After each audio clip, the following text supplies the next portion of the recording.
চতুর্থ শিল্প বিপ্লবের সামনে দাঁড়িয়ে আমরা উন্নত রাষ্ট্রীয় কাঠামোর ভিতর থেকে পৃথিবীতে এ পর্যন্ত 3টি শিল্প বিপ্লবের ঘটনা ঘটেছে। বাষ্প ইঞ্জিন ও ট্রেনের লাইন ধরে শুরু হয়েছিল প্রথম শিল্প বিপ্লব।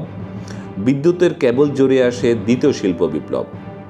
আর তৃতীয় শিল্প বিপ্লব, যে বিপ্লবের পরিবর্তন ঘোর কাটিয়ে উঠতে পারেনি এখনও বিশ্বের অনেক দেশ। হ্যাঁ, আন্দাজ করা খুব সহজ। Mainframe computer, super computer, personal computer এসব প্রযুক্তির মাধ্যমে সংগঠিত হয়েছিল তৃতীয় শিল্প বিপ্লব। কিন্তু বলে রাখা ভালো, চতুর্থ শিল্প বিপ্লবের প্রস্তুতি শুরু হয়েছে আরও আগে।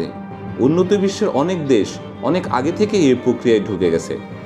Internet, smartphone, robotics, artificial intelligence, machine learning, genetic engineering, 3D printing ইত্যাদির মাধ্যমে চতুর্থ শিল্প বিপ্লব চলে এসে আমাদের দরজার ঠিক ওপারেই। চতুর্থ শিল্প বিপ্লবের এসব অনুষঙ্গকে যে দেশ যত দক্ষতা এবং দ্রুততার সাথে আয়ত্ত করতে পারবে, সেই দেশ তত বেশি এগিয়ে যাবে। বাংলাদেশও এই বিপ্লব আন্দাজ করতে পেরেছে, প্রস্তুতিও নিয়েছে। কিন্তু সেই প্রস্তুতি কতটা কার্যকর হচ্ছে, আমরা কতটা প্রস্তুত?